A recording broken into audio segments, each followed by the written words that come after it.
ब्रह्माणं विदधाति पूर्वं यो वै वेदांश्च प्रहिणोति तस्मै तं देवमात्मबुद्धिप्रकाशम् मुमुक्षुर्वै शरणमहं प्रपद्ये। ओम शांति शांति शांति। ओम नमो ब्रह्मादिभ्यो ब्रह्म विद्या संप्रदाय कर्तृभ्यो वंश ऋषिभ्यो महद्भ्यो नमो गुरुभ्यः। सर्वोपप्लवरहितः प्रज्ञानघनः प्रत्यगर्थो ब्रह्मैवाहमस्मि ब्रह्मैवाहमस्मि। ओम वेदान्तार्थविभासकाय गुरवे शान्ताय सन्न्यासिने नानावादीनगेन्द्रसङ्गपवये योगीन्द्रवन्द्याय च मोहध्वान्तदिवाकराय भगवत्पादाभिधां बिभ्रते तस्मै भाष्यकृते नमोऽस्तु सततं पूर्णाय बोधात्मने। यः पृथिवी भरवारणाय दिविजैः सम्प्रार्थितश्चिन्मयः सञ्जातः पृथिवीतले विपुले माया मनुष्योऽप्ययः निश्चक्रं नतराक्षसः पुनरगात् ब्रह्मत्वमाद्यं स्थिराम् कीर्तिं पापहरां विधाय जगताम् तं जानकीशं भजे तं जानकीशं भजे।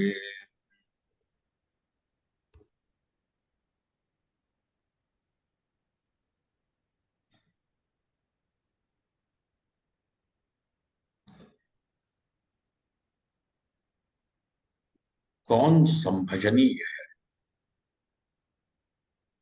ये मनुष्य के चित्त में जिज्ञासा उत्पन्न होना स्वाभाविक है। आप और हम अपने जीवन में किसी न किसी संभजनीय को जरूर ढूंढते ही रहते हैं, और जब मनुष्य को ऐसा कोई आदर्श मिलता नहीं है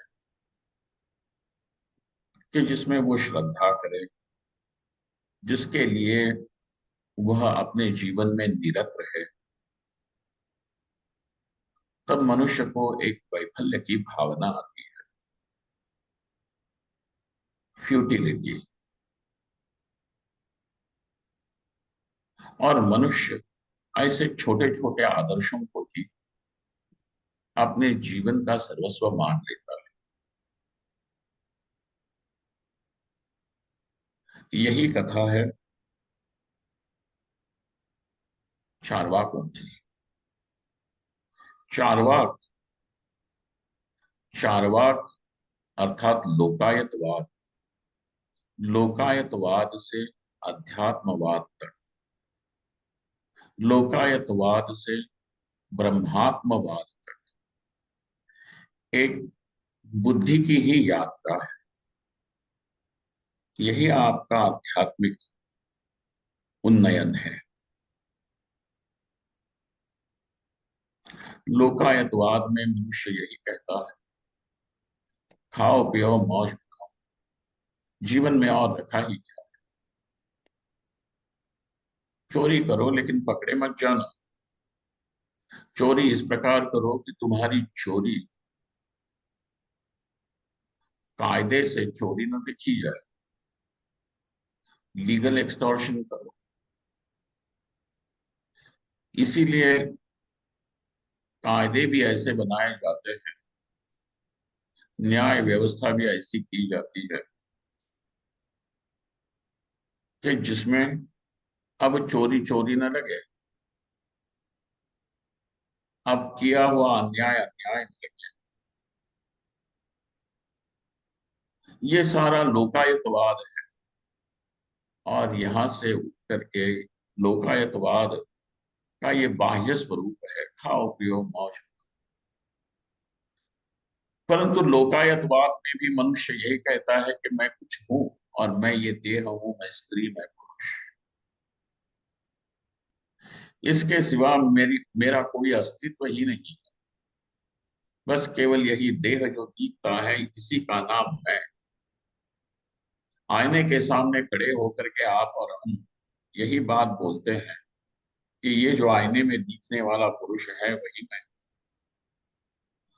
जो व्यक्ति सामने दिख रहा है उतना ही मैं हूं। इससे आगे पीछे और ऊपर नीचे और मेरा कोई अस्तित्व ही नहीं। यह जो बोलता है यह लोकायतवादी।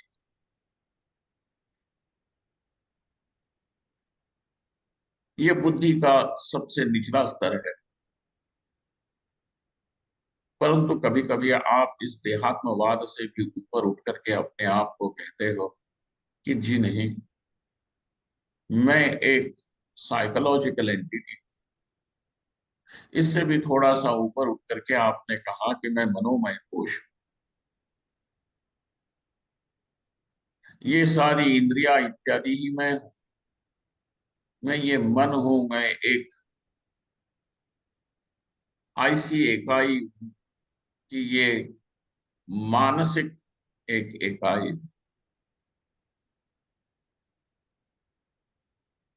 अपने आप को एक मानस पुंज मान लेते,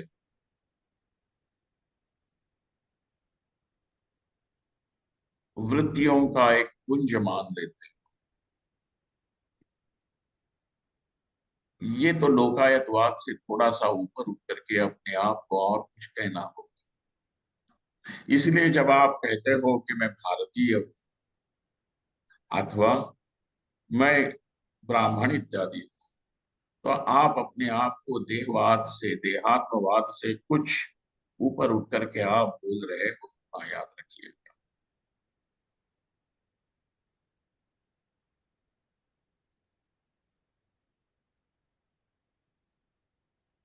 भारतीय होने का एक अभिमान है। वही अभिमान आपको भारतीय बनाता है। दूसरा कोई अभिमान होता तो दूसरे प्रकार से बना देता। लेकिन यह अभिमान आपको थोड़ा सा देह बुद्धि से ऊपर उठाता है। दूसरा अभिमान जो केवल देह में ही बिठा देता है वो एक भिन्न प्रकार का देह से ऊपर। और देह से ऊपर उठते उठते बुद्धि इतनी तरल, शांत और सूक्ष्म हो जाती है कि अब इस अहम के विषय में एक सुस्पष्ट दर्शन होने लगता है। और वो यही है कि यह अहम कोई देह नहीं, कोई मन नहीं, कोई इंद्रिया। यह तो एक शुद्ध ज्ञान मात्र ही है। और ऐसा ज्ञान की जो शुद्ध शांत अनंत है, सत्ता मात्र है, वही मैं हूं।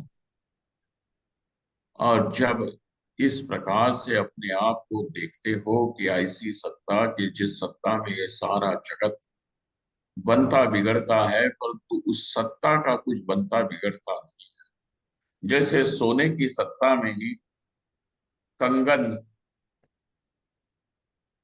कर्णफूल, कुंडल, मुकुट, ये सारे अलंकार बनते हैं और बिगड़ते हैं। लेकिन इन अलंकारों के बनने बिगड़ने से सुवर्ण का कुछ बनता बिगड़ता नहीं। अलंकार से पूर्व भी ये सुवर्ण चौका क्यों था? अलंकार के बनने बिगड़ने के बाद भी यह सुवर्ण जैसे के तैसे ही रहता। ठीक वैसे ही ये सारा नाम रूपात्मक प्रपंच बनता है, बिगड़ता है, परंतु उसका जो अधिष्ठान है वह मैं। ना ही बदला, ना ही बिगड़ा, ना ही बना, कुछ भी न हुआ। मैं ज्यों के त्यों हूं। ये जब इस मैं के विषय में ज्ञान होता है, दिखता है, अब दुख के लिए कोई अवसर बचता नहीं है। इसलिए दुख और मृत्यु से वह छूट जाता है।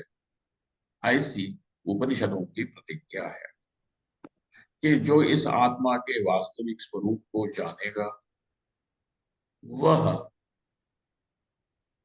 इस दुख संसार से विमुक्त हो जाता है, ऐसी उपनिषदों ने प्रतिज्ञा की है। उपनिषदों की इसी बात को विस्तार पूर्वक अथवा कथा, उपकथा, आख्यानों के रूप में पुराणों ने प्रस्तुत किया। और पुराणों की श्रृंखला में यह अध्यात्म रामायण जैसे हम देखते आ रहे हैं, उसमें भगवान शंकर और भगवती पार्वती का संवाद हो रहा है।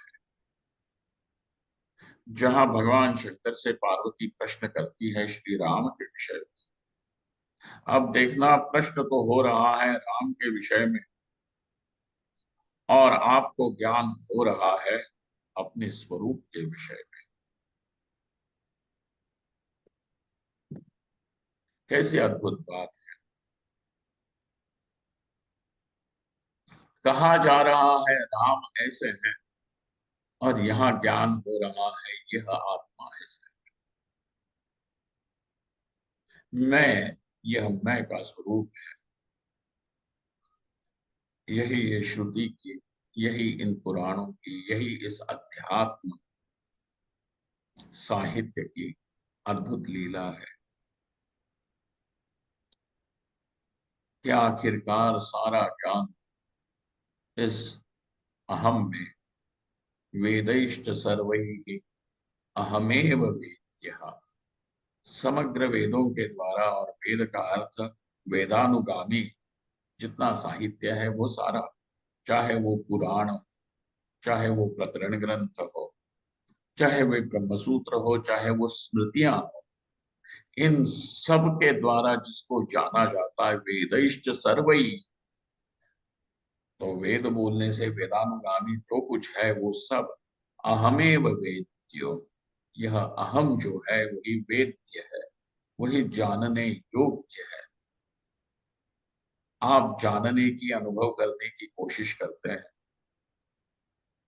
विचित्र विचित्र अनुभव करने की कोशिश करते हैं। लोग लगे हुए हैं कि हमारी तीसरी आंख फट जाए, दिखने लग जाए, माथा फट के तीसरी आंख बाहर निकल के आ जाए। हमारा प्रश्न यह है आपसे कि आपको तीसरी आंख निकल के आ भी जाए, आप करोगे क्या? दो आंखों के द्वारा भी तो आप अखबार ही पढ़ रहे हो, तीसरी आंख से भी अखबार ही पढ़ोगे, और करोगे क्या? बस अब एक विचित्र बात हो गई। अब मान लो किसी व्यक्ति को मुंह में छाले पड़े हुए हैं, इतने बुरी तरह से छाले पड़े हैं कि डॉक्टर को यहाँ पे कोई छेद करके गले में नली डालनी पड़ती है। आप कहोगे कि देखो हम मुंह से नहीं खाते, गले से खाते हैं। मुंह से तो हमने अन्न लेना बंद कर दिया, गले से हमारा अन्न ट्यूब से उतरता है। अरे कर क्या रहे हो? मुंह से नहीं खा रहे हो, गले से खा रहे हो, लेकिन खा ही तो रहे हो ना। शरीर का पोषण ही तो ग्रहण कर रहे हो ना। और कर क्या रहे हो? तो तुम्हारी तीसरी आंख आ भी जाए तो होगा क्या, वो बताओ। हम तीसरी आंख से देखना चाहते हैं, विचित्र चीजों के पीछे तुम पड़े हुए। क्या करोगे इसको देखे? दो आंखों से तुमको संसार दिख रहा है, वो पर्याप्त नहीं है, अब तीसरी आंख भी फाड़ के तुम संसार ही देखना चाहते हो। जो देखने वाली वस्तु है, जिसको जानना चाहिए, जिसको अनुभव करना चाहिए, वो तो परमात्मा है, उसी को देखो ना। उसको देख करके और किसके पीछे पड़े हुए हो? इसीलिए यहाँ पे अब वेदैश्च सर्वैः अहमेव वेद्यः, यह जो अहम है यही वेद्य है, जानने योग्य है। और जानने योग्य है कहने का मतलब है वो जाना जा सकता है। जी कोई कहेगा हम परमेश्वर को तो जान ही नहीं सकते, या आपने कहाँ से कर लिया निर्णय कि आप परमेश्वर को जान ही नहीं सकते? जब वेद्य शब्द से परमेश्वर ही कह रहे हैं, अथा तो ब्रह्म जिज्ञासा, जिज्ञासा का अर्थ होता है जानने की इच्छा। अरे जिसको जो जाना जा सकता है उसी के विषय में जिज्ञासा होगी ना। जो जाना ही नहीं जा सकता उसके विषय में जिज्ञासा क्या होगी?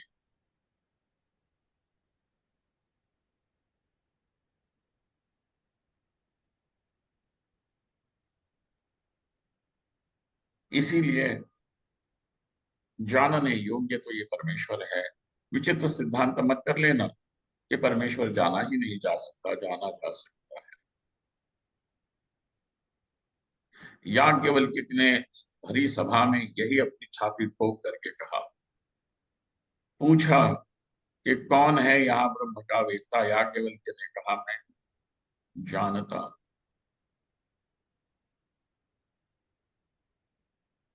ब्रह्म ज्ञान के बल पर कहा। लेकिन किस प्रकार जाना जा सकता है, ये बात दूसरी है। जैसे आप दुनिया के घटपटादि पदार्थों को जानते हो, उसी प्रकार से परमेश्वर को जाना जा सकता है क्या? तो इस पर विचार हो सकता है। जानने की पद्धति दूसरी है, परंतु जाना जरूर जा सकता है। दृश्यते त्वग्रया बुद्ध्या सूक्ष्मया सूक्ष्मदर्शी। जो सूक्ष्मदर्शी हैं, सूक्ष्मदर्शी मतलब माइक्रोस्कोपिक मत समझिए। सूक्ष्मदर्शी का अर्थ होता है जिस व्यक्ति की दृष्टि इतनी तरल, इतनी सूक्ष्म हो चुकी है कि अब वह नाम रूपों को विदीर्ण करके, नाम रूपों के पीछे बैठी हुई सत्ता को, सत्ता तक जिसकी दृष्टि, जिसकी बुद्धि पहुंच सकती है, ऐसे व्यक्ति को यहाँ सूक्ष्मदर्शी कहा है। एक साधारण सा दृष्टांत आप ले लीजिए। आप तो गृहस्थ हो, आपके घर में बच्चे हैं, और कोई बच्चा घर में आ जाता है और बड़ा तमाशा करता है, गुस्सा जैसा होता है। उसका गुस्सा, उसका चिड़चिड़ापन देख करके माँ समझ जाती है कि इसको भूख लगी है। तो आपके बुद्धि ने यही किया कि जो दिख रहा है उसके परे जाकर के किसी वस्तु का ग्रहण किया कि नहीं किया। भूख तो दिखती नहीं है, दिख रहा है उसका चिड़चिड़ापन, दिख रहा है उसका तमाशा, दिख रहा है उसकी बेचैनी। लेकिन ग्रहण किस बात को किया कि उसके पीछे बैठी हुई भूख। ये एक साधारण सा दृष्टांत है कि बुद्धि किंचित सूक्ष्म होकर के जब जो दिख रहा है उसके पल्ले भी देखना चाहती है, beyond the mountains, when you are able to see beyond the mountains.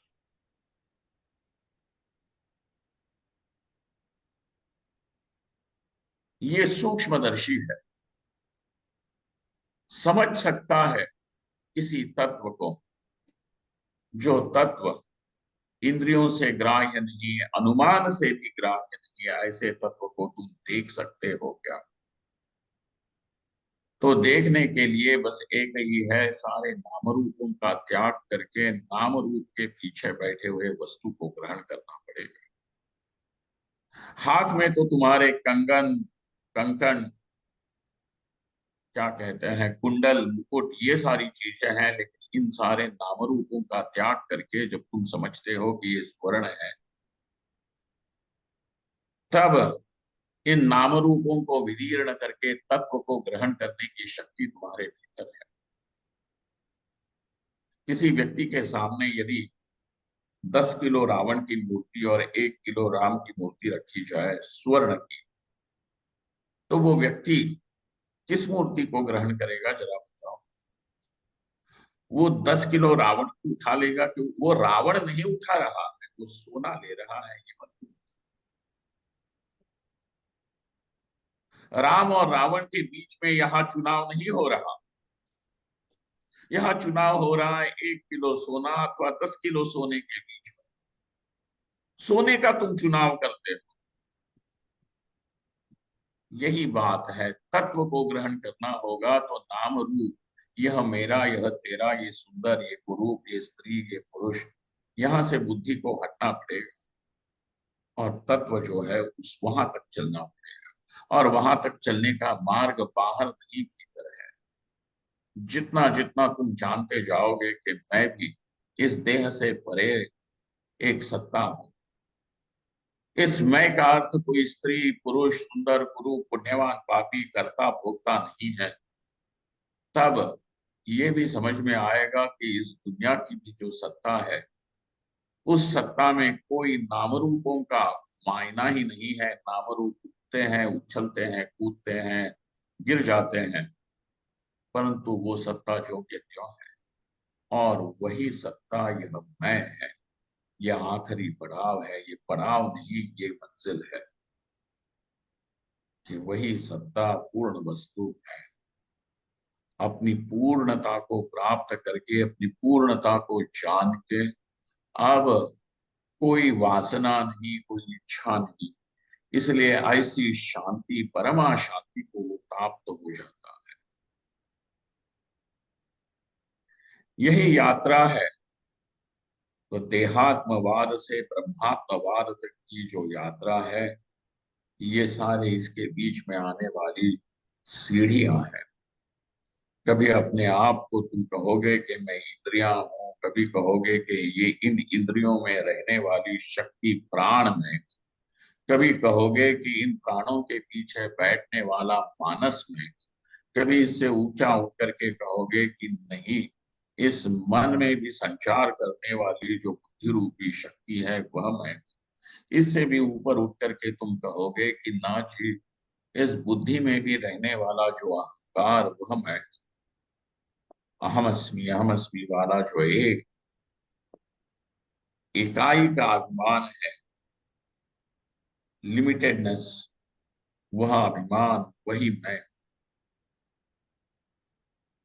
और उससे भी परे होकर के कहोगे कि कुछ नहीं, सुषुप्ति में ये अभिमान भी नहीं है, एक गाढ़ा अंधकार है, वहां पे कुछ दिखता नहीं, कुछ है नहीं। वह शून्य है, शून्य। वह शून्य मैं हूं तुम कहने लगोगे, परंतु उस शून्य से भी परे, उस शून्य का भी प्रकाशक, अव्यक्त का भी प्रकाशक और व्यक्त का भी जो प्रकाशक, समष्टि का प्रकाशक, व्यष्टि का प्रकाशक, सूक्ष्म का प्रकाशक, स्थूल का प्रकाशक, एक चैतन्य मात्र ही है, जो इन सबकी सत्ता भी है और स्फुरणा भी है। वह मैं हूं। यही मंजिल है, यही ब्रह्म ज्ञान है। समग्र वेदांत को यदि समझना हो तो एक ही वाक्य पर्याप्त है। तत्वमसि ये वाक्य इतना ही पर्याप्त है, और किसी चीज की जरूरत नहीं। परंतु वाक्य को समझने के लिए वाक्य में रहने वाले जो पद पदार्थ हैं उनको समझना जरूरी होता है। जैसे कोई भी वाक्य हो, पानी लाओ, ये अगर मैं कह देता हूं तो तुम्हें समझ में आता है कि व्यक्ति प्यासा है, इसको पानी दे दो। तो पानी लाओ का अर्थ तुम, अगर मैं तुम्हारे डाइनिंग टेबल पर बैठा हूं तो बाल्टी भर करके नहाने के लिए वहां पानी नहीं ला करके रखोगे। तुम समझ जाते हो कि पानी लाओ का अर्थ होता है कि एक गिलास में पानी इस व्यक्ति को दे दो पीने के। तो पानी शब्द का अर्थ, व्यवहार, इन सब चीजों को तुम जब तात्पर्य से जानते हो, तब दे देते हो कि लीजिए पानी लीजिए। वाक्य को ही समझना है, और कुछ नहीं, ये समझदारी की ही बात है। कोई जादू टोना चमत्कारों की बात नहीं, समझना इतना ही है। और वह वाक्य है तत्वमसि। तत्, त्वम और असि। असि का अर्थ होता है वो, वह तुम हो। तो यहाँ पे वह शब्द है, पद है, तुम पद है।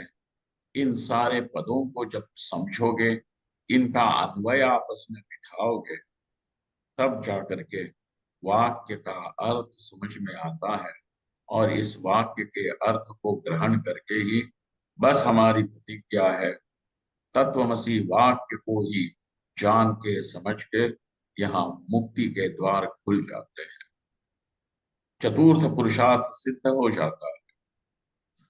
और इसलिए इसमें रहने वाला जो तत्पदार्थ पद है, उस तत्पद के द्वारा परमेश्वर को बताया गया। वह परमेश्वर है कैसे, इसकी जिज्ञासा, क्योंकि अब अथा तो ब्रह्म जिज्ञासा, तत्पद से ब्रह्म ही जाना वो समझा जाता है, त्वम पद से तुम। देखना दोनों ओर से विचार है, वहां से भी है और यहां से, तत् का भी विचार है और त्वम का भी विचार है। किसी एक का ही विचार करते करें ये बात, दोनों छोर हैं और इन दोनों को ही पकड़ करके असी तक पहुंचना होगा।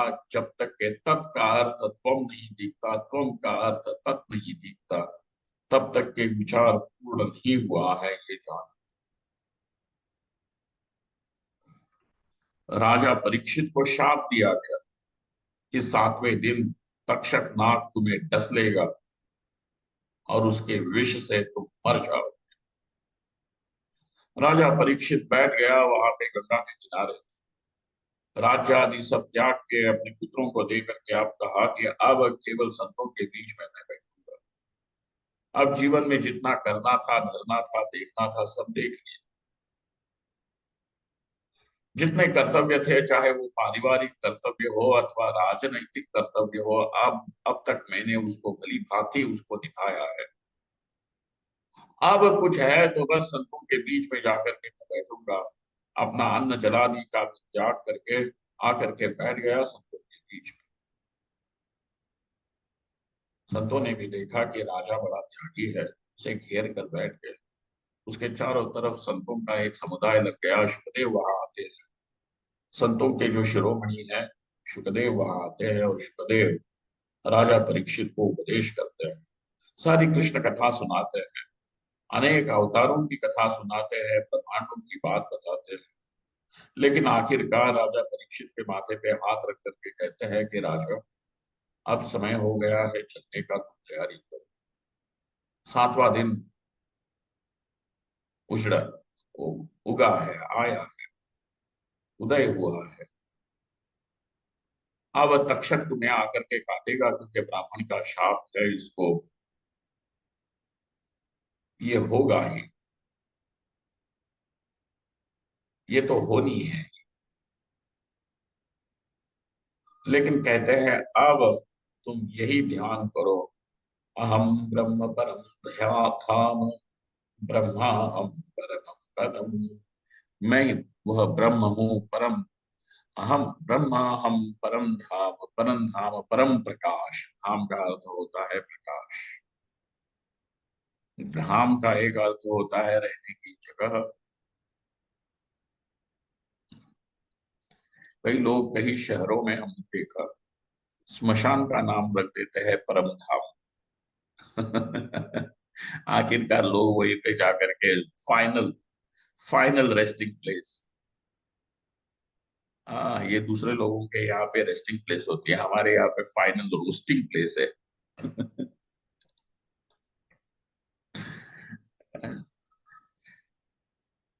परम धाम, परम धाम मतलब परम प्रकाश।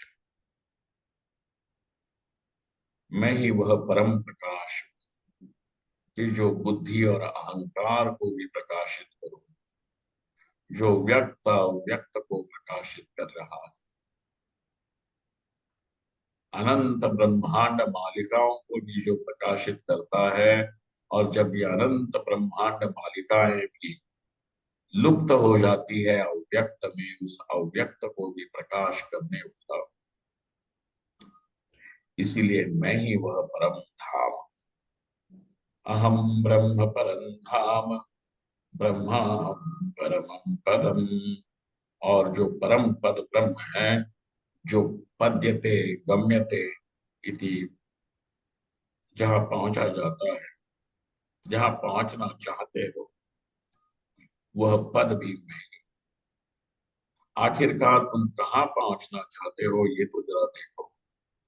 कभी विचार किया है कि हम इतनी जिंदगी में कार्य करते हैं, काम करते हैं, आखिर कहाँ पहुंचना चाहते हो? दौड़ रहे हो संसार में इतस्ततः, पूर्व पश्चिम दौड़ रहे हो, उत्तर दक्षिण दौड़ रहे हो, लेकिन कभी विचार करके भी देखो कि मैं पहुंचना कहाँ चाहता हूँ। पहुंचना तो चाहते हो, बस आखिरकार यही देखना चाहते हो मैं परितृप्त हूँ।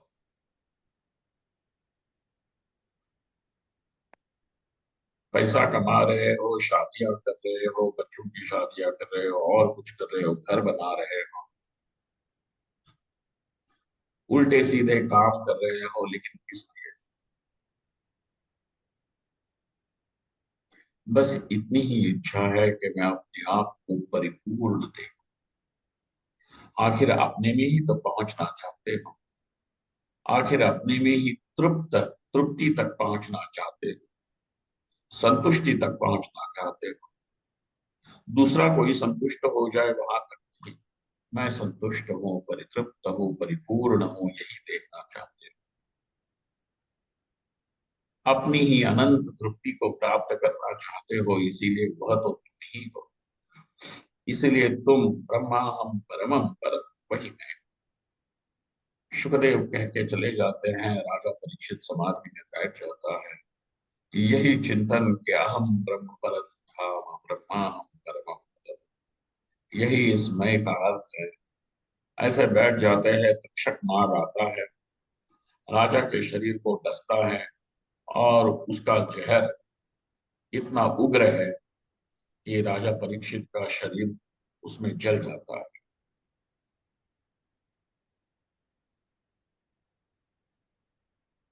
परंतु राजा परीक्षित में कोई विकार नहीं, कोई दुख नहीं, हाय हाय नहीं, कोई नहीं, कुछ नहीं। अरे शरीर जा रहा है, मेरे बच्चों का क्या होगा, मेरा क्या होगा, राज्य का क्या होगा? कोई कोई किसी की भी शिकायत नहीं, कोई इच्छा नहीं, कोई। इस प्रकार इतनी तृप्ति, इतनी शांति से चले जाना, जाना ही कहाँ है, अपने आप में स्थिर होना है। इसीलिए यहाँ पे जानने योग्य तो यही है। लेकिन जानने की प्रक्रिया है, उस प्रक्रिया में यदि तुम सहभाग नहीं लेते हो तो जानना भी संभव। तो जानने के लिए एक तत्पद है, तत्पदार्थ है। पद और पदार्थ का अंतर समझ लीजिए। पद का अर्थ होता है शब्द। उस शब्द के ज्ञान का जो विषय होता है, उसको कहते हैं पदार्थ। जैसे हमने कहा कप, ककार और पकार को मिला करके हो गया कप। लेकिन ये तो केवल हवा के झोंके हैं, आंदोलन है। कप, घट, घकार और टकार मिलकर के हो गया घट। लेकिन एक पदार्थ है घट, जो इस पद के द्वारा जाना जाता है। पद के द्वारा जिस ज्ञान का विषय जो वस्तु होती है, उसको कहते हैं पदार्थ। तत्पद शब्द है, तत्, उसको जानना। और तत् का अर्थ है ब्रह्म। इसलिए तो कहते हैं तत्पदम दर्शितम येन तस्मै श्री गुरवे नमः। सारा वह जो स्तुति है, वंदना है, वहां पे भी यही कहा, तत्पदम दर्शितम येन। त्वम पदार्थ को तो तुम येन केन प्रकारेण जान सकते हो। ध्यान दीजिए मेरे इस बात पे। त्वम पदार्थ को कोई तो विवेक करने वाला व्यक्ति किसी न किसी प्रकार से त्वम पद तक तो पहुंच सकता है, त्वम पदार्थ तक तो पहुंच सकता है, परंतु तत्पद तक पहुंचना नामुमकिन है, इम्पॉसिबल, असंभव है। और तत् और त्वम का ऐक्य भी समझना असंभव होगा यदि गुरु तुमको न बताए। इसीलिए यहाँ पे महादेव शंकर भगवान जो है वो त्रैलोक्य के गुरु है, और पार्वती त्रैलोक्य की जननी है। इसीलिए आप त्रैलोक्य के गुरु, त्रैलोक्य के जननी को उपदेश करते हैं। क्योंकि पार्वती जी इस तत्पदार्थ के विषय में प्रश्न करती है कि जो जगत कारण ब्रह्म है वो अब राम रूप में कैसे दिख रहा है, यही प्रश्न है। क्योंकि राम रूप में जो दिख रहा है वो ये दिख रहा है कोई एक पुरुष है जो अपना स्त्री के लिए विलाप करता है, वन वन भटक रहा है।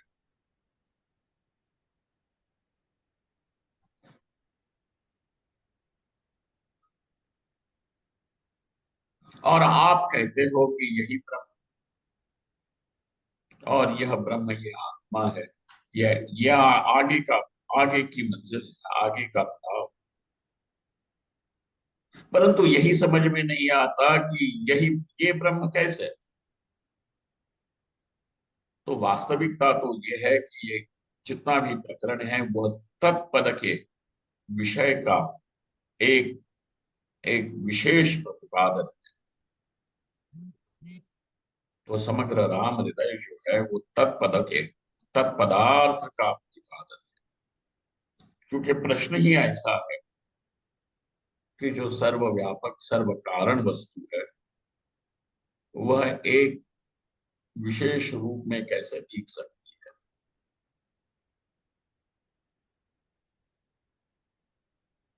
कैसे संभव हो। तो इसका एक तत्वज्ञान की दर्शन शास्त्र के भूमिका पे उत्तर यही है कि जिस कारण से वह शुद्ध चैतन्य जगत कारण बनता है उसी माया शक्ति के द्वारा वह एक विशेष व्यक्ति भी बन सकता है। दशरथ का पुत्र बन करके आ सकता है, परंतु दाशरथ ही राम बनने से वह जगत कारण होना बंद नहीं होता, वो ज्यों के त्यों ही उसका ईश्वरत्व बना रहता है। उसके ईश्वरत्व में कहीं पे आंच नहीं आती। ईश्वर रहते हुए वो दाशरथ ही राम बनता है, बन करके अब सीता के लिए विलाप भी कर सकता है, युद्ध भी कर सकता है। परंतु जिसे देख रहे हो वह ईश्वर, उसके ईश्वरत्व में कहीं पे भी कमी नहीं आई, ज्यों के त्यों ही रहा। उसका ज्यों के त्यों रहना, यही बात समझनी है। और यही समझाने के लिए अब भगवान शंकर पार्वती जी के इस प्रश्न का उत्तर देते हैं कि पार्वती जी ने यही प्रश्न किया कि ये किस प्रकार से समझनीय हो सकते हैं, दिखते तो बड़े सामान्य से।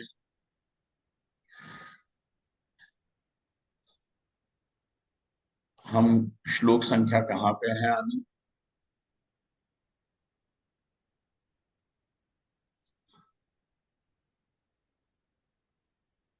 स्वामी जी, हमने पहला श्लोक लिया था मंगलाचरण का, वो तो उसके हो बाद चुका। शुरुआत किया था दूसरा। नहीं, वो सज्जनगढ़ में भी तो किए हैं ना बीच में श्लोक। हाँ, और वहां पे वहां कहाँ याद नहीं तक? स्वामी जी,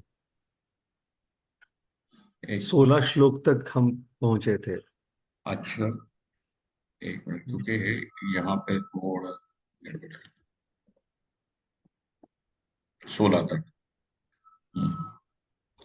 17वां श्लोक। जो मेरे पास एक पीडीएफ है उसमें कुछ श्लोकों, मतलब ये पुरानी ग्रंथों की ये बात हो जाती है या अनुपूर्वी वगैरह बदल जाती है, श्लोकों की संख्या भी बदल जाती है।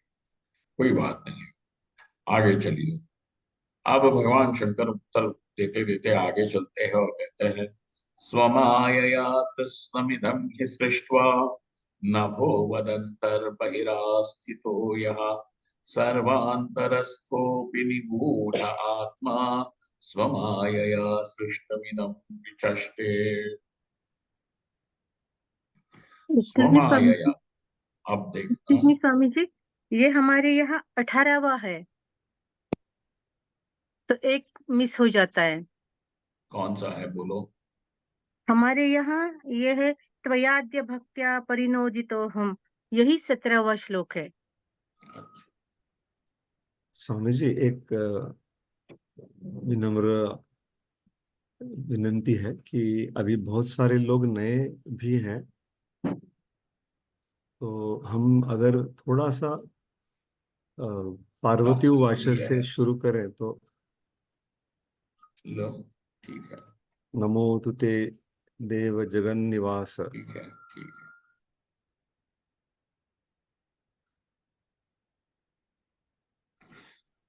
श्री पार्वत्युवाच नमोऽस्तु ते देव जगन्निवास सर्वात्मदृक्त्वं परमेश्वरोऽसि पृच्छामि तत्त्वं पुरुषोत्तमस्य सनातनस्त्वं च सनातनोऽसि। नमोऽस्तु ते देव जगन्निवास। हे जगन्निवास। जगन्निवास का अर्थ है पार्वती जी भगवान शंकर की महिमा को जानती है। कहती हैं कि हे देव। देव का अर्थ होता है दिव्य प्रकाशने, अर्थ में धातु है जो प्रकाश करे। हे देव नमोस्तुते, आपको नमस्कार है। हे जगन निवास। जगन निवास का है जगन्ति निवसति वा जगन निवास। जगन निवसति अस्मिन् इति, जिसमें ये सारा जगत निवास करता हो अथवा जो इस जगत में निवास करता हो। चाहे सुवर्ण को आप किसी भी भाषा से भाषित कर लो, किसी भी प्रकार से भाषित परिभाषित कर लो, सुवर्ण है क्या? तो कोई ये कहे कि जो अलंकार में रहे वह स्वर्ण, अथवा अलंकार जिसमें रहे वह स्वर्ण। लेकिन स्वर्ण ही परिभाषित होता है, और इसीलिए हे जगन निवास सर्वात्म दृक्, हाँ, सबके भीतर रहने वाले सर्वस्वरूप आत्मा, त्वम परमेश्वरोसि, आप ही तो परमेश्वर।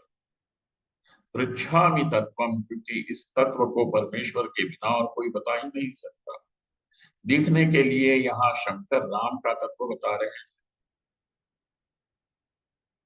लेकिन वास्तविकता तो ये है कि जो शंकर है वही राम है, जो राम है वही शंकर है। इसीलिए परमेश्वर ही अपने तत्व को बताए तब पता चलता है, अथवा परमेश्वर के द्वारा जो कृपा पात्र हुए हैं परमेश्वर के, वे बता सकते हैं। वे महापुरुष भी ब्रह्मविद ब्रह्मैव भवति, परमेश्वर रूप ही होकर के परमेश्वर तत्व को बताया जाता है। जैसे हमारे यहाँ पे भी कहते हैं शिवो भूत्वा शिवम यजेत। आप पूजन करने से पहले यही कहा जाता है कि शंकर बन करके ही शंकर का पूजन हो सकता है। इसीलिए शंकर ही राम का तत्व बता सकते हैं, क्योंकि जो शंकर है वही राम है। त्वम परमेश्वरोसि पृच्छामि तत्वम पुरुषोत्तमस्य, इसलिए मैं, हे देव, जो परम तत्व है पुरुषोत्तम है। और देखना, हमारे यहाँ पे व्याकरण में भी तीन पुरुष होते हैं, उत्तम पुरुष, प्रथम पुरुष और द्वितीय पुरुष, मध्यम पुरुष। प्रथम पुरुष का अर्थ होता है कि तुम, जिसको कहा जाता है वो, इंग्लिश में first person, second person, third person वैसे मत लेना।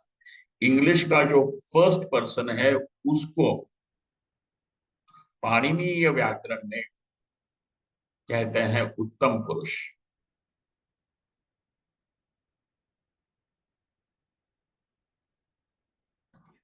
तो हो गया तुम। मध्यम पुरुष हो जाता है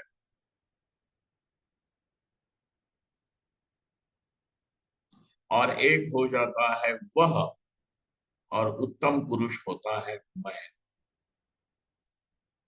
पुरुषोत्तमस्य, जो इस पुरुषोत्तम है, जो चैतन्य की उत्कृष्ट स्वरूप स्थिति है, उत्तम स्थिति है, क्योंकि पुरुष का अर्थ होता है चैतन्य, ज्ञान। पुरुषोत्तमस्य पृच्छामि तत्वम, और मैं उस पुरुषोत्तम की का तत्व आपसे पूछती हूँ। सनातनस्त्वम, आप सनातन हो। हाँ, और इसीलिए आप ही इसको बता सकते हो। यहाँ पे टीकाकार कहते हैं कि देवता और गुरु का ऐक्य यहाँ पे ध्वनित किया गया। जैसे मैंने यही कहा कि ब्रह्मविद ब्रह्मैव भवति, ब्रह्म के विषय में कौन बता सकता है? जो ब्रह्मज्ञानी है वह। लेकिन ब्रह्मज्ञानी का अर्थ होता है कि जिसने यह आत्मा मैं ब्रह्म हूं ये जाना है, वही ब्रह्मज्ञानी। बाकी ये ब्रह्म की कॉन्सेप्ट है, इस प्रकार जानने वाला कोई ब्रह्मज्ञानी नहीं होता, वो अज्ञानी ही है। ब्रह्मज्ञानी तो वो है कि वो जाने कि ये आत्मा मैं ही ब्रह्म हूं। और वो जनाता भी यही है कि तुम ब्रह्म हो या आत्मा तुम ब्रह्म हो। यहाँ इसीलिए गुरु और देवता का ऐक्य ध्वनित होता है। आचार्य माम विजानीयात् इति गुरुरेव परम ब्रह्म इत्यादि स्मृते है। तो स्मृतियां भी कहती हैं गुरुरेव परम ब्रह्म तस्मै श्री गुरवे नमः। तो पार्वती जी ने इसीलिए ये परीक्षा की कि गुरुदेव वही वस्तु आप बताइए। गोप्यं यदात्यन्तमनन्यवाच्यं वदन्ति भक्तेषु महानुभावाः तदप्यहोऽहं तव देव भक्ता प्रियोऽसि मे त्वं वद यत्तु पृष्टम्। गोप्यं यदत्यन्तमनन्यवाच्यं, कुछ चीजें गोप्य होती है, गुप्त रखी जाती है, उसकी वाच्यता नहीं होती। और कुछ चीजें ऐसी गोप्य है कि बोल करके भी वो समझ में नहीं आ सकती। इसीलिए वहां पे भगवान श्री कृष्ण कहते हैं कि ये तत्व तो ऐसी वस्तु है, यह पश्यति स पश्यति, जो देख सकता है वही देखता है। यह पश्यति स पश्यति, जो समझता है वही समझ सकता है। अथवा जो समझ सकता है वह समझता है, ये समझ लीजिए। गोप्यम यदत्यंतमनन्यवाच्यम, और वह गोप्य है परंतु वो वाच्य भी है। अरे वाच्य होगा तो वो गोप्य कैसा होगा? तो कहा जो अनन्य है उसके लिए वह वाच्य है। अनन्य वाच्यम, अनन्य का अर्थ ये है कि जैसे शिष्य गुरु के शरण जाता है, कहता है कि प्रभु अब मैं नहीं जानता हूं, मुझे दिखता ही नहीं है कि इस संसार दावाग्नि से मेरा रक्षण करने वाला और कोई त्राता है ही नहीं, आप हो, यही अनन्यता है, यही अनन्य भक्ति है। मैं आपके शरण, यही है। तो ऐसा जो अनन्य होकर के आया हुआ है, गोप्यम यद अत्यंतम अनन्य वाच्यम वदंति भक्तेषु महानुभावा, जो महापुरुष हैं, महापुरुष उन्हीं को कहा, महानुभाव उन्हीं को कहा है कि जो ब्रह्मनिष्ठ है, ब्रह्मज्ञानी है। वे भक्तों को ये बात बताते हैं, और समझता भी जो वही है, जो अनन्य है, जो भक्त है, जो श्रद्धा की का संबल लेकर के आया है, वही समझता है। वदन्ति भक्तेषु महानुभावाः तदप्यहोहम तव देव भक्ता। हे देव, अहो, अहो मीन्स मराठी वाले अहो नहीं, अहो का अहो मतलब अहो आश्चर्यवत, अहो अहो अहो आश्चर्य। तदप्यहोहम तव देव भक्ता, हे देव मैं भी आपकी भक्त ही तो हूँ। कैसे जाना जाए कि तुम मेरी भक्त हो? प्रियोसी में त्वं वदयत्तु पृष्ठम, क्योंकि आप ही मेरे प्रिय हो। मेरी प्रीति आप में बैठी हुई है, श्रद्धा प्रीति आप में बैठी हुई है, इसीलिए मैं भक्त हूं। अनन्य भक्त हूं और इसीलिए आपने मुझे बताना योग्य है। तो यहाँ पे अधिकारी निर्णय हो रहा है, पार्वती अथवा अपनी खुद की तारीफ नहीं कर रही है, ये समझ लीजिए। यहाँ पे अधिकारी के विषय में बताया जा रहा है, अधिकारी कौन होता है। अधिकारी में ये अनन्यता होनी चाहिए, भक्ति होनी चाहिए, श्रद्धा होनी चाहिए। इस बात को ध्वनित करने के लिए माता पार्वती के मुख से ये श्लोक कहा गया है। ज्ञानं सविज्ञानं मथानुभक्ति वैराग्य युक्तं च मितं विभास्वत् जानाम्यहं योषिदपि त्वदुक्तं जानाम्यहं योषिदपि त्वदुक्तं तथा तथा भूमि तरन् यथा तथा भूमि तरन्ति येन ज्ञानं सविज्ञानं मथानुभक्ति वैराग्य युक्तं। ज्ञान बताइए, बताइए जिसे मैं जानूं। केवल जान करके बैठे ये नहीं, वो अनुभव में भी तो परिणत होना चाहिए।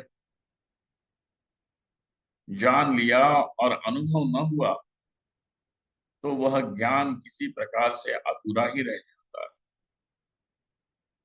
इसीलिए भगवान शंकराचार्य भी कहते हैं कि यह ज्ञान अनुभव पर्यवसायी है, अनुभव में ही परिणत हो जाता है।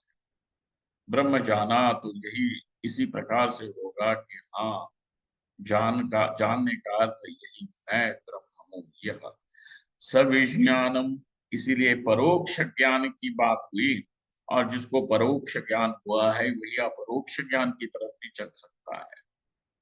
क्योंकि ज्ञान में परोक्षता का अर्थ यह है कि ज्ञान में कुछ किंचित संदेहादि है, संदेह इत्यादि ये जो व्यवधान है उसी के कारण ज्ञान परोक्ष हो जाता है।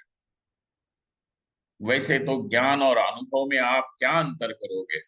ज्ञान का ही अर्थ होता है अनुभव, परंतु लौकिक दृष्टि से देखने पर लगता है कि ज्ञान भिन्न चीज है और अनुभव भिन्न चीज है। वास्तविकता तो यह है कि जिसे हम अनुभव भी कहते हो वह भी तो ज्ञान ही है। तो ज्ञान को अनुभव कब कहते हैं? तो यही बात है कि जब उस ज्ञान के गर्भ में कोई संशय विपर्य नहीं होता है, तब उस ज्ञान को कहते हैं कि यह ज्ञान अनुभव है। अनुभव नाम की कोई दूसरी चीज नहीं है, अनुभव ज्ञान का ही नाम है। लेकिन ज्ञान के गर्भ में, ज्ञान के पेट में अब कोई संदेह आदि नहीं है, तब उस ज्ञान को कहेंगे यह अनुभव है। सविज्ञानम अथानुभक्ति वैराग्य युक्तम। और कैसा है वह विज्ञान कि जिस विज्ञान में भक्ति भी है, वैराग्य भी है। और ब्रह्म ज्ञान का अर्थ यही है कि यहाँ पे ऐसा परम वैराग्य हो जाता है, अर्थात अब जब सब कुछ मैं ही हूं तो मैं किसकी इच्छा करूं, वो बताओ। वासना का अर्थ यही है कि मुझे वह वस्तु चाहिए, कुछ चाहिए जो मेरे से भिन्न है, मुझसे दूर है, जो मैं नहीं हूं। उस वस्तु की इच्छा का नाम होता है वासना। इच्छा तो वास्तविकता इन दो बिंदुओं के बीच में ही रहती है, एक मैं और जो मैं नहीं हूं वह।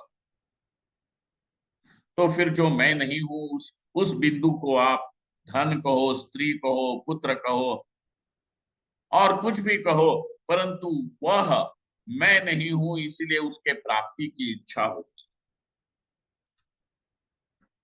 लेकिन जहां दो बिंदु रह ही नहीं जाते, जहां सब कुछ सर्वम खलविदम अहमेव आत्मैव, यही बात जहां पे अनुभव में आ जाती है, वहां पे इच्छा वासना के लिए अवसर ही नहीं है, कोई मौका ही नहीं है। इसीलिए यहाँ पे वैराग्य ऐसा है कि जो तत्वज्ञान का फलरूप वैराग्य है वो परम तृप्ति रूप वैराग्य है। साधक का जो वैराग्य होता है वो ये है कि इस वस्तु को ग्रहण करके हम दुख की खाई में गिर जाएंगे। जो अभी दिखने में भला सुंदर लग रहा, आकर्षक लग रहा है, परंतु आखिरकार ये हमें दुखी करके रहेगा, इसीलिए इससे बचो। तो साधक का वैराग्य जो है वो विषयों से अपने आप को परावर्तित कर, परावृत्त करने वाला, दूर करने वाला। परंतु ब्रह्मज्ञानी का वैराग्य जो है वह परम तृप्ति रूप है। कोई जरूरत ही नहीं है, क्योंकि सब कुछ मैं ही। कभी आपको इच्छा होती है आम अंगूर की, लेकिन कभी ये इच्छा हुई है मैं अपने आप को ही भोग लूं। अहम अस्मि में कोई इच्छा नहीं, क्योंकि दो बिंदु चाहिए इच्छा होने के। अगर बिंदु केवल एक ही हो अहम, तो वहां पे दूसरे की गुंजाइश नहीं है, वहां पे कोई इच्छा नहीं। इसीलिए परम वैराग्य युक्तम मितंच विभास्वत। हाँ, और वह मतलब परिमित हो। बस इतने शब्दों में कहिएगा कि जितने शब्दों की आवश्यकता है। मितम है विभास्वत, हे प्रकाश स्वरूप। जानाम्य हम योषिदपि त्वदुक्तम। यद्यपि आप ये मत समझिएगा कि ये स्त्री है ये कैसे समझेगी, ये बच्चा है ये कैसे समझे। यहाँ पे स्त्री बच्चा इत्यादि भेद नहीं है। यदि समझने की क्षमता है तो समझ सकते हो।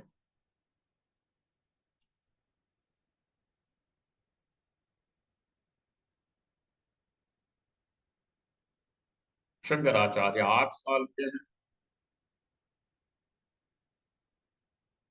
12वें साल में उन्होंने ब्रह्मसूत्र का भाष्य पूरा किया है, जिस भाष्य पर आज भी हम माथापच्ची कर रहे हैं। और उस भाष्य के ऊपर टीकाओं के ऊपर टीका और टीकाओं के ऊपर टीका, ऐसे सहस्र ग्रंथ बने हुए हैं। 12वें साल में ही हो गया।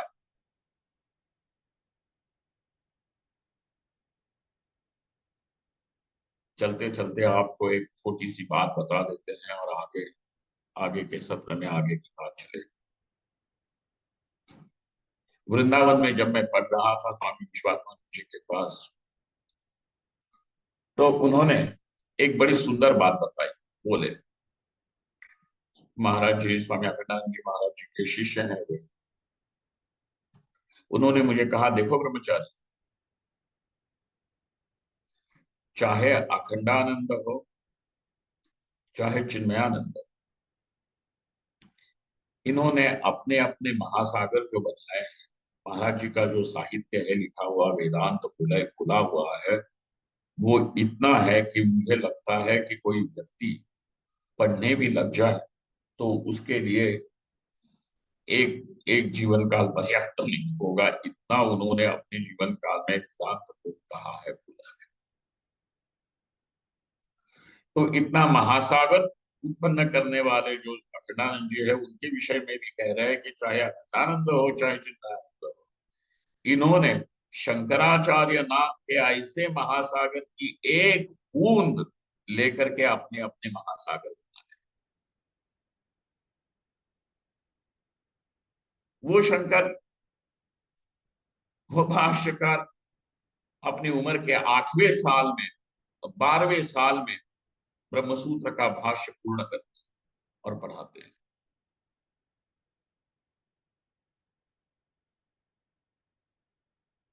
तो यहाँ पे स्त्री होना, योषित होना, बालक होना, ये कोई उस बात का द्योतक नहीं है कि समझेगा कि नहीं समझेगा। जिसमें समझने की कैपेसिटी है, क्षमता है, वो समझेगा ही समझेगा। अधिकारी होना जरूरी है। इसीलिए कहती है माता पार्वती, जाना में हम योषिदपि त्वदुक्तम। यद्यपि मैं योषित स्त्री हूं, तदपि मैं जानती हूं, समझ सकती हूं। पुनः अधिकारी निर्णय यहाँ हो रहा है। त्वदुक्तम, अपने गुरु के शब्दों को जो झेल सकता है, समझ सकता है, वह यथा तथा, और जिस प्रकार से मैं समझ सकती हूँ। अब बात ये भी है कि इसमें विनम्रता भी है। केवल अपने समझदारी की डींग नहीं हाँक रही है यहाँ पे। जिस प्रकार से मैं समझ सकती हूँ, यथा जानामि हम तथा ब्रूहि, उस प्रकार से आप कहिएगा। अवतु वक्तारम वहां पे शांति पाठ में 2 बार आता है। अवतु माम एक ही बार, जो स्टूडेंट है, विद्यार्थी है, शिष्य, वो कहता है अवतु माम, मेरा रक्षण हो। परंतु वहां पे जो वक्ता गुरु है उसके लिए कहता है 2 बार, अवतु वक्तारम, अवतु वक्तारम।